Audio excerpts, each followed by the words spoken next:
오늘 함께 은혜 나누실 말씀은 사사기 7장 2절부터 8절까지 말씀입니다. 여호와께서 기드온에게 이르시되 너를 따르는 백성이 너무 많은즉 내가 그들의 손에 미디안 사람을 넘겨주지 아니하리니 이는 이스라엘이 나를 거슬러 스스로 자랑하기를 내 손이 나를 구원하였다 할까 함이니라. 이제 너는 백성의 귀에 외쳐 이르기를 누구든지 두려워 떠는 자는 길르앗 산을 떠나 돌아가라 하라 하시니 이에 돌아간 백성이 22,000명이요 남은 자가 10,000명이었더라. 여호와께서 또 기드온에게 이르시되 백성이 아직도 많으니 그들을 인도하여 물가로 내려가라. 거기서 내가 너를 위하여 그들을 시험하리라. 내가 누구를 가리켜 내게 이르기를 이 사람이 너와 함께 가리라 하면 그는 너와 함께 갈 것이요 내가 누구를 가리켜 내게 이르기를 이 사람은 너와 함께 가지 말 것이니라 하면 그는 가지 말 것이니라 하신지라. 이에 백성을 인도하여 물가에 내려가매 여호와께서 기드온에게 이르시되 누구든지 개가 핥는 것 같이 혀로 물을 핥는 자들을 너는 따로 세우고 또 누구든지 무릎을 꿇고 마시는 자들도 그와 같이 하라 하시더니 손으로 움켜 입에 대고 핥는 자의 수는 300명이요 그 외의 백성은 다 무릎을 꿇고 물을 마신지라. 여호와께서 기드온에게 이르시되 내가 이 물을 핥아 먹은 300명으로 너희를 구원하며 미디안을 내 손에 넘겨주리니 남은 백성은 각각 자기의 처소로 돌아갈 것이니라 하시니 이에 백성이 양식과 나팔을 손에 든지라. 기드온이 이스라엘 모든 백성을 각각 그의 장막으로 돌려보내고 그 300명은 머물게 하니라. 미디안 진영은 그 아래 골짜기 가운데 있었더라. 아멘.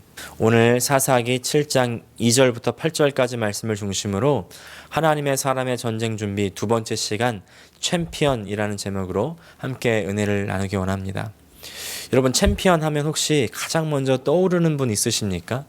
저는 챔피언 하면요, 빰빠바밤 빠바밤 빰빰빰빰 빠바밤 빠바밤 빰빰 이 소리와 함께 새벽녘 길거리를 뛰는 로키가 떠오릅니다. 네. 재밌는 것이 제가 로키를 찾아보는데 그 로키의 유명한 노래 그 유튜브 첫 댓글에 이렇게 달렸습니다. My battery 5%. After this song 10%. 그러니까 이 노래를 듣기 전에는 내 배터리가 5%였는데 이 노래를 듣고 난 뒤에 내 배터리가 충전이 돼서 내 몸이 충전이 돼서 10%가 되었다. 네, 이런 댓글인데 그 댓글 밑에 140여 개의 동조하는 댓글이 달립니다. 저도 이 노래를 들으면 뭔가 다시 힘이 솟아나는 것 같고 막 운동을 다시 해야 될 것 같고 그래서 나도 내 인생을 챔피언으로 만들어 봐야 되겠다. 내 삶을 승리로 이끌어야 되겠다. 이런 생각이 딱 드는 겁니다. 근데 우리가 우승자, 승리자라고 알고 있는 이 챔피언이란 말은요, 사실 중세에서 만들어진 말입니다.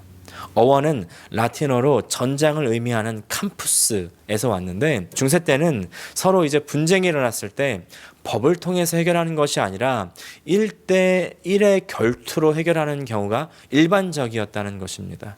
근데 이때 당사자가 스스로 자신의 전투를 싸우기도 했지만 자기 대신에 대신 싸우는 전사, 즉 대전사를 내세울 수도 있었습니다.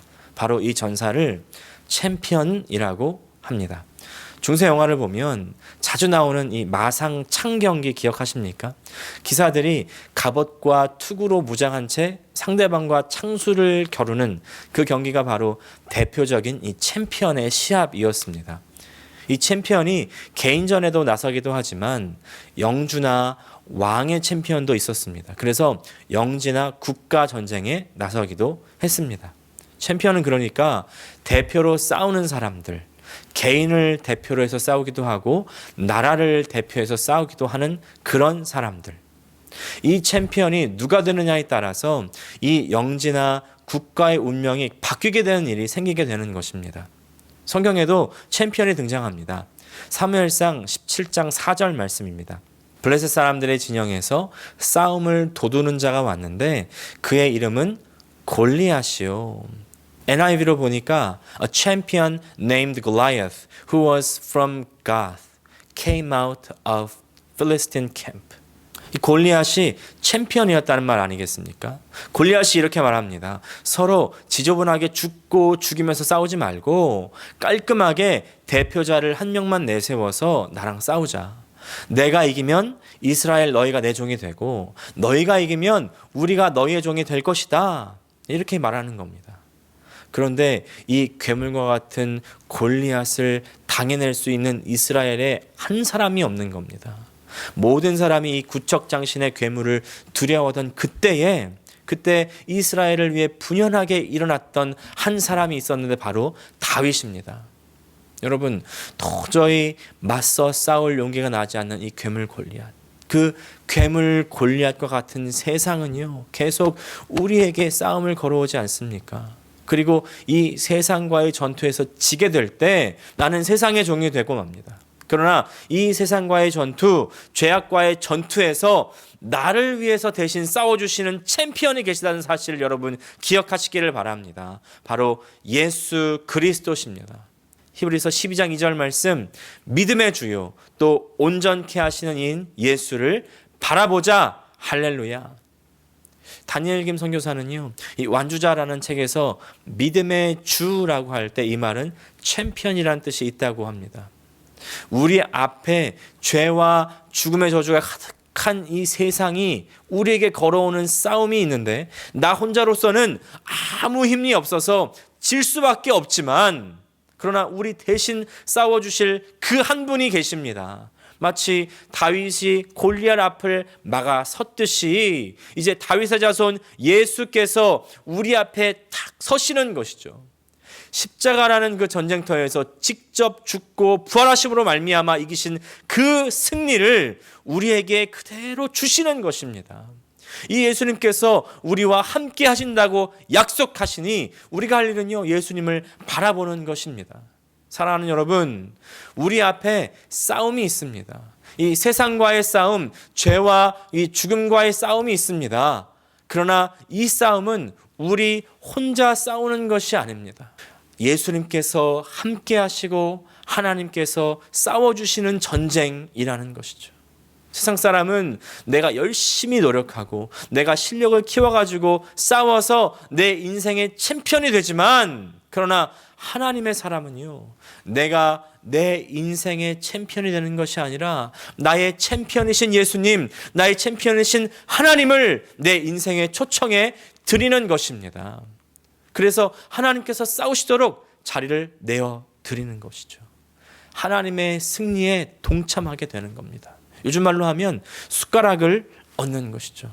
그러면 우리도 챔피언이 되는 것입니다. 왜냐하면 우리는 하나님의 사람들이기 때문입니다. 여러분 지난주 설교 기억하십니까?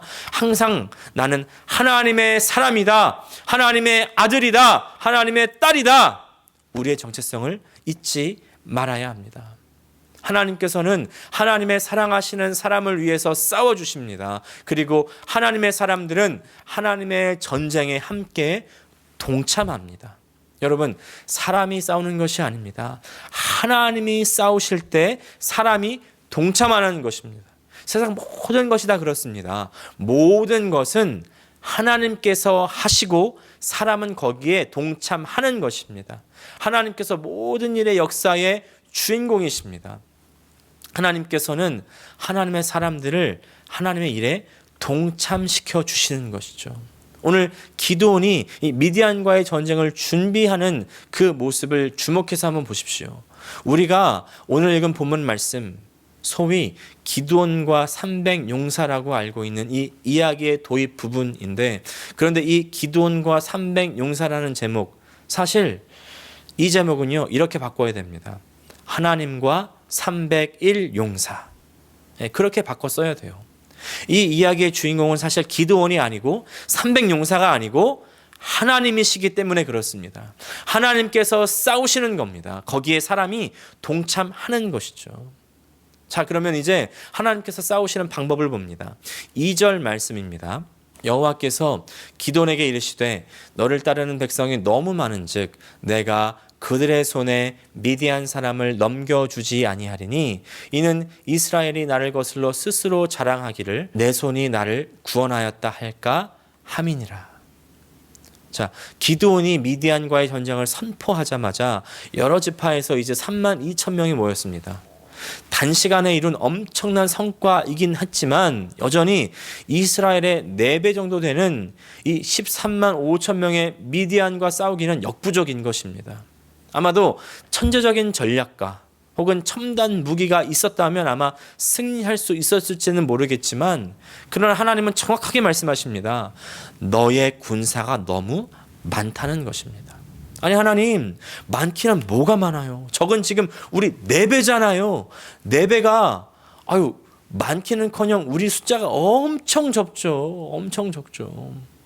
그래도 하나님께서는요, 너는 숫자가 많다는 겁니다. 왜냐하면 지금 이 일은 사람의 일이 아니라 하나님의 일, 하나님이 직접 행하시고 하나님이 나타나셔야 하는 일이었기 때문에 사람의 힘이 들어가면 이것이 사람이 했는지 아니면 하나님께서 했는지 헷갈린다는 겁니다. 그래서 하나님께서는 그 숫자를 줄이십니다. 왜냐하면 하나님께서는 숫자로 일하시지 않으시기 때문입니다.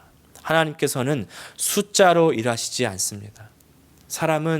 세상은 자신의 세가 많고 돈이 많고 지식이 많은 것으로 일하죠. 그것으로 자신의 능력을 보여줍니다. 그리고 세상에서는 그 능력이 많은 사람 앞에 허리를 굽히죠. 무릎을 꿇습니다. 그런데 교회에서도 이런 방식으로 일하는 사람들을 봅니다.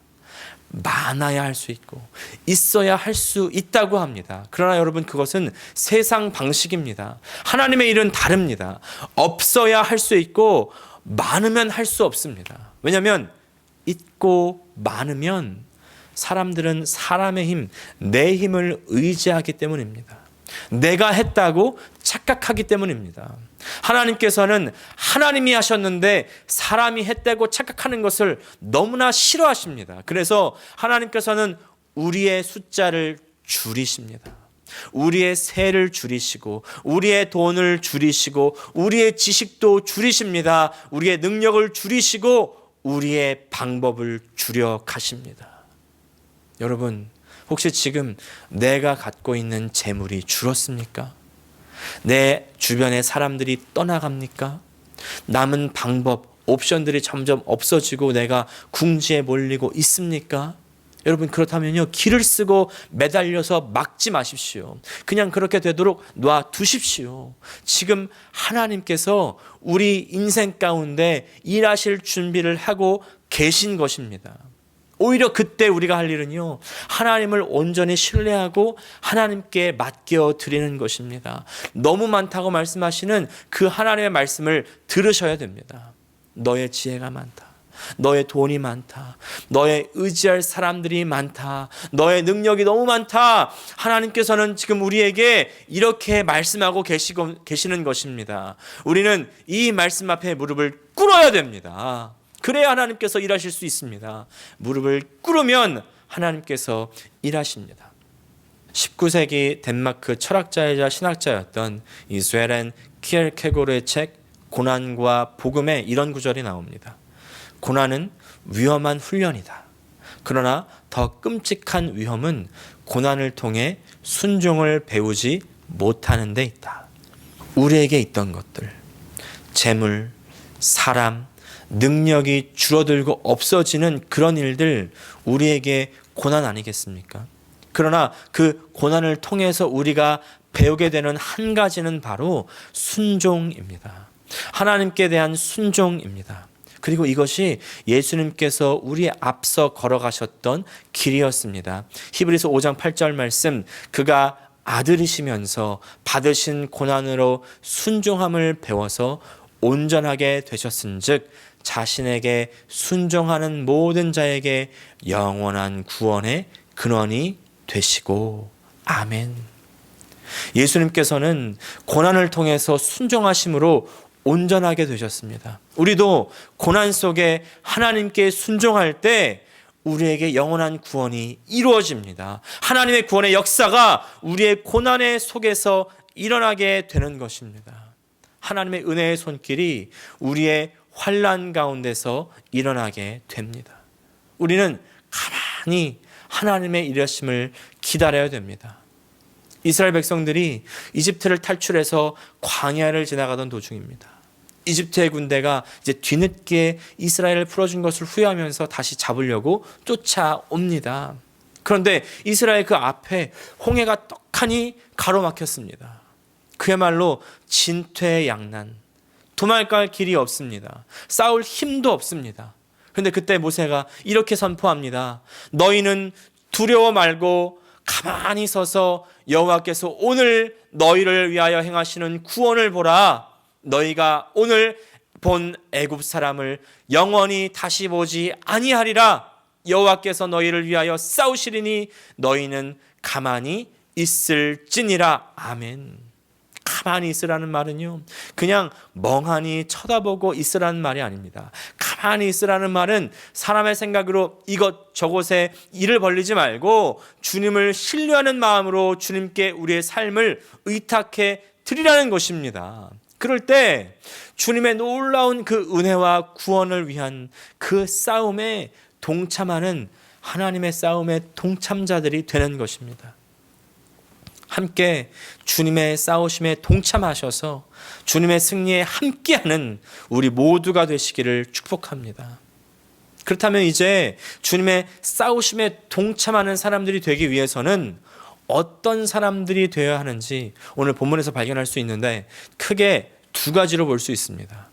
첫 번째, 하나님의 싸우심에 동참하는 하나님의 사람들은 하나님을 신뢰합니다. 오늘 본문 말씀 3절 같이 읽습니다. 이제 너는 백성의 귀에 외쳐 이르기를 누구든지 두려워 떠는 자는 길라 산을 떠나 돌아가라 하라 하시니 이에 돌아간 백성이 22,000명이요 남은 자가 10,000명이었더라.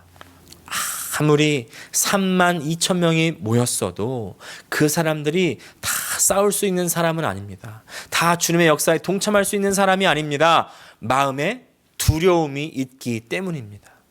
저는 처음에 아니 좀 두려워도 그래도 조금이라도 더 손을 보태고 도와주면 그래도 싸움에 도움이 되지 않을까? 무섭더라도 손에 칼 한 자루 쥐고서 최소한 한 명은 막고 있을 수 있지 않을까? 이런 생각을 했었습니다. 그런데 아닙니다. 우리에게요, 두려워한다는 말은 그냥 무서워한다는 뜻이 아닙니다. 두려워한다는 말은 하나님을 보지 않는다는 말입니다. 신뢰하지 못한다는 말입니다. 열왕기하 6장에 보면 아람 군대에 포위된 엘리사와 그 이스라엘 군대 이야기가 나옵니다.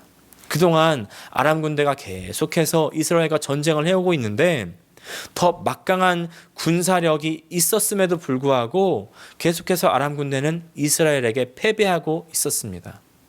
아람 군대는 계속해서 그 이유를 알지 못하고 있다가 이스라엘에 이 엘리사라는 존재가 있어서 그 엘리사를 통해서 아람 군대의 모든 기밀이 알려지고 있다는 사실을 알게 됩니다. 그래서 모두가 잡는 틈을 타서 이제 엘리사가 머물고 있는 그 도단성을 에워싸는 겁니다. 엘리사를 죽이기 위해서죠. 이튿날 이 엘리사의 종이 이 성을 둘러싼 아람 군대를 보고서 두려움에 휩싸였습니다.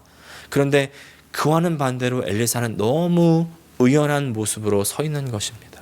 그리고는 자신의 종에게 이렇게 말합니다. 두려워하지 말라.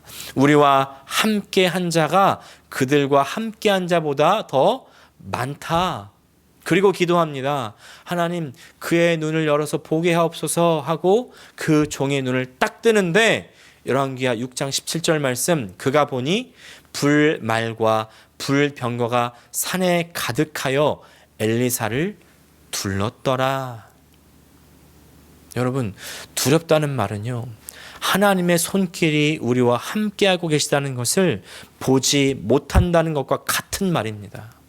미디안 군대에 대항하려고 32,000명이 어찌저찌 모이기는 했지만 그러나 그 중에 22,000명은 하나님이 그들과 함께한다는 것을 보지 못하는 사람, 신뢰하지 못하는 사람들이었습니다. 하나님께서는 자신을 신뢰하지 못하는 사람들 통해서 일하실 수가 없는 겁니다. 그래서 가라고 말씀하시는 것이죠. 여러분, 우리의 안에 있는 두려움 몰아내시기를 바랍니다. 그리고 우리와 함께 하시는 하나님을 바라보시기 바랍니다. 하나님을 신뢰하시기를 바랍니다. 그러면 하나님께서 우리를 통해서 일하실 수 있습니다. 두 번째, 하나님의 싸우심에 동참하는 사람들은 영적인 긴장을 늦추지 않는 사람들입니다. 4절부터 7절까지 말씀 또 읽겠습니다. 여호와께서 또 기드온에게 이르시되 백성이 아직도 많으니 그들을 인도하여 물가로 내려가라. 거기서 내가 너를 위하여 그들을 시험하리라. 내가 누구를 가리켜 내게 이르기를 이 사람이 너와 함께 가리라 하면 그는 너와 함께 갈 것이요 내가 누구를 가리켜 내게 이르기를 이 사람은 너와 함께 가지 말 것이니라 하면 그는 가지 말 것이니라 하신지라. 이에 백성을 인도하여 물가에 내려가매 여호와께서 기드온에게 이르시되 누구든지 개가 핥는 것 같이 혀로 물을 핥는 자들을 너는 따로 세우고 또 누구든지 무릎을 꿇고 마시는 자들도 그와 같이 하라 하시더니 손으로 움켜 입에 대고 핥는 자의 수는 300명이요 그 외의 백성은 다 무릎을 꿇고 물을 마신지라. 여호와께서 기드온에게 이르시되 내가 이 물을 핥아 먹은 300명으로 너희를 구원하며 미디안을 내 손에 넘겨주리니 남은 백성은 각각 자기의 처소로 돌아갈 것이니라 하시니. 이제 잘 아시는 것처럼 10,000명에서 300명으로 사람들을 더욱더 대폭 줄이십니다. 여기에 사람들마다 의견이 좀 갈리는데 어떤 분들은 10,000명에서 300명을 고른 데에는 특정한 원리가 있는 것이 아니다. 그냥 300명이라는 숫자를 맞추기 위해서였다. 이렇게 말씀하시는 학자들이 있는가 하면 또 어떤 분들은 아니다. 10,000명에서 300명을 고른 데에는 이유가 있다. 어떤 원칙이 있었다. 이렇게 의견이 갈립니다. 저는 후자라고 생각을 합니다. 이유가 있습니다. 이제 지도와 지형을 보시면 아마 이해가 가실 텐데 지도를 보시면 이스라엘이 진치고 있는 곳은 하롯셈 그 바로 맞은편에 있는 길르앗산입니다. 이제 이스라엘은 전통적으로 전쟁을 할 때 산 위에 진을 칩니다. 왜냐하면 전쟁은 이제 higher ground, 그러니까 고지를 점령한 진영이 밑에서 치고 올라오는 진영보다 훨씬 전투가 쉽기 때문이죠. 그리고 미디안은 1절을 보면 모래산 위에 진쳤다 이렇게 말했습니다. 조금 멀지만 그러나 날이 조금 밝다면 길르앗산에서 모래산은 훤히 보일 수 있는 그런 곳입니다. 그런 와중에 하나님께서 기드온에게 말씀하신 내용 잘 보면 4절에 물가로 내려가라 이렇게 말씀하십니다. 아니 하나님 지금 서로 대치 중인데 쉽게 공략당할 수 있는 그 밑에 쪽 물가로 내려가라니요. 하나님 말씀이 사실 전략적으로는 굉장히 위배되는 그런 말씀입니다. 근데 사람들은 물가로 내려갑니다. 그리고 물을 마시는 것입니다. 이제 이때 물을 마시는 모양이 사람마다 달랐는데 성경에 두 가지로 묘사가 됩니다. 물을 핥아 마시는 사람과 무릎을 꿇고 마시는 사람입니다. 여러분, 무릎을 꿇고 물을 마신다고 한번 상상해 보십시오. 무릎을 꿇으면 필연적으로 팔을 둘 다 쓸 수밖에 없습니다. 팔을 둘 다 손을 짚는다든지 물을 마실 때 쓴다면 필연적으로 내 손은 무기에서 놓게 됩니다. 그러나 항상 내 무기에 손을 대고 있으려면 한 손으로 물을 움켜쥐고 마실 수밖에 없는 그런 모양이 됩니다.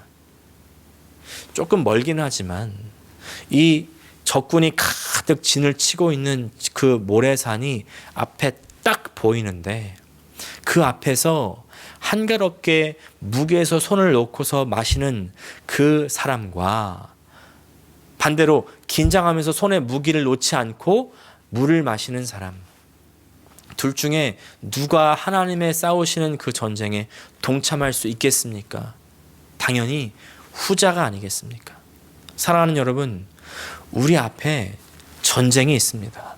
이 전쟁은 그냥 막연하고 추상적인 전쟁이 아닙니다. 정말 치열하고 생사가 오고 가는 전쟁입니다. 세상과 죄악과 벌이는 이 전쟁, 우리의 영적인 생명이 왔다 갔다 하는 전쟁입니다. 이 전쟁 속에서 우리가 지는 만큼 우리는 영적인 은혜들을 놓칩니다. 영적인 생명이 없어지고 맙니다. 그만큼 빛을 잃어버리고 맙니다. 그만큼 어둠의 세력에 잠식당하고 말게 되는 것입니다. 그러나 우리가 이기면 이기는 만큼 우리는 더욱더 은혜를 얻습니다. 생명을 얻습니다. 하나님을 얻게 됩니다. 예수님의 영향력 안에서 더욱 강건해지는 것입니다. 어떤 분들은 이렇게 생각하기도 합니다. 목사님, 저는 이미 구원 받았잖아요. 지금 좀 잘 못 살아도 그래도 나중에 천국은 갈 테니까 상관없지 않아요? 회개하면 되니까 상관없지 않아요? 그러나 여러분, 제가 확실하게 말씀드립니다.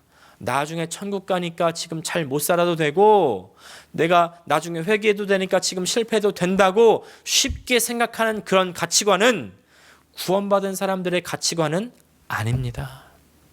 하나님의 사람들의 가치관은 아닙니다. 이미 이런 분들은요, 어둠의 영향력 아래 사로잡혀 가는 분들입니다. 여러분, 그곳에서 나오셔야 됩니다. 구원받은 하나님의 사람들은 내가 조금이라도 실족하거나 실패하지 않기 위해서 더욱더 내 자신을 세심하게 살피는 사람들입니다. 실족하거나 실패하지 않는다는 말은 아닙니다. 여러분 잘 들으십시오. 우리는 얼마든지 넘어지고 시험에 빠질 수 있습니다. 빠지게 됩니다. 그러나 하나님의 사람들은요, 그 넘어진 자리에서 내가 누구를 원망한다거나 혹은 포기하지 않습니다. 그곳에서 오히려 하나님의 은혜를 더욱더 구하는 겁니다. 하나님, 내가 이렇게 실패했습니다. 내가 은혜가 더 필요한 사람입니다. 나에게 은혜를 더 주시옵소서. 그래서 나를 위해서 대신 싸워주시는 그 하나님, 대신 싸우는 사람이 누구라고요? 챔피언이신 하나님을 갈망하는 것입니다. 그래서 하나님의 싸우심에 동참하는 이 하나님의 사람들은 항상 영적으로 긴장하면서 나 자신을 점검하는 사람들입니다.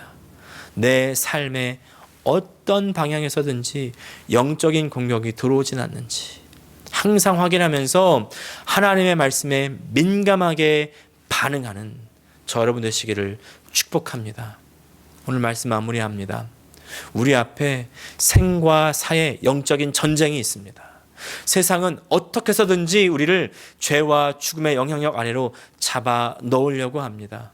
우리는 이 안에서 이 세상의 가치관 속에서 많은 수와 능력으로 대응하려고 합니다. 그러나 그러면 반드시 실패합니다. 하나님께서 싸우실 공간이 없기 때문입니다. 자리가 없기 때문입니다. 그때 하나님께서는 우리의 수를 줄여 나가십니다. 우리의 수를 줄여가는 과정, 그 과정은 고통스러울 수밖에 없습니다. 그러나 그때가 바로 하나님께서 나오시는 때입니다. 우리를 위해서 싸우시는 때입니다. 하나님께서 우리의 챔피언이 되십니다. 이 챔피언은 이미 승리하셨습니다. 십자가 부활을 통해 이미 승리하시고 그 승리를 우리에게 주십니다. 믿음의 주요 온전케 하시는 이인 예수를 바라보자. 할렐루야. 우리는 두려워해서 하나님의 은혜와 역사를 보지 않는 사람들이 되지 말아야 됩니다. 긴장을 늦춰서도 안 됩니다. 오직 하나님을 믿음으로 바라보시고 영적인 긴장을 늦추지 않고 공격이 올 때마다 하나님으로 싸우게 하셔야 됩니다. 예수님께서 하나님 말씀으로 사탄의 미혹을 방어했던 것처럼 우리도 말씀으로 방어해야 됩니다. 그러면 그 말씀이 일하십니다. 그 말씀이 승리하십니다. 하나님의 승리는 이미 우리에게 왔습니다. 하나님은 우리의 챔피언이십니다. 할렐루야. 기도하겠습니다. 하나님 우리 아버지 감사합니다. 오늘 우리의 챔피언이 되셔서 우리를 위해서 대신 싸워주시며 이미 승리하신 그 승리를 우리에게 주신다고 말씀하시는 주님 감사합니다. 주님, 내가 이 세상 방법처럼 이 세상 것으로 나의 뭔가의 많음으로 나의 새가 강함으로 싸우지 않게 하여 주시고 하나님으로 싸울 수 있는 우리가 될 수 있도록 도와주시옵소서. 우리가 하나님의 전쟁에 동참한다는 사실을 기억하게 하여 주시옵소서.